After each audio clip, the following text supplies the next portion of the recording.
তো আজকে ময়মনসিংহ মুক্তাগাছা থানার অধীনে ২ নং বড়গ্রাম ইউনিয়নের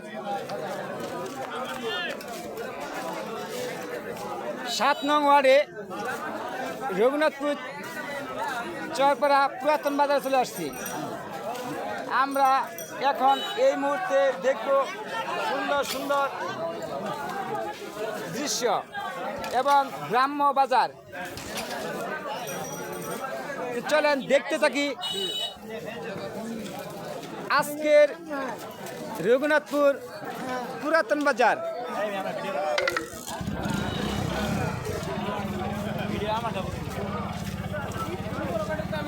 যতক্ষণ পর্যন্ত আমার সঙ্গে থাকুন, আমি যতক্ষণ পর্যন্ত এখানে অবস্থান করতেছি। তো আমি এই ঠিকানাটা আবার বলতেছি, বাংলাদেশ ময়মনসিংহ মুক্তাগাছা থানার অধীনে ২ নং বড়গ্রাম ইউনিয়নের ৭ নং ওয়ার্ডে রঘুনাথপুর চরপাড়া পুরাতন বাজার। ইনশাল্লাহ আমরা দেখব। আজকে এখান থেকে আমি বিদায় নিচ্ছি। মোহাম্মদ শাহিনুল আলম, প্রত্যেককে জানাই আন্তরিক শুভেচ্ছা, অভিনন্দন। আসসালামু আলাইকুম।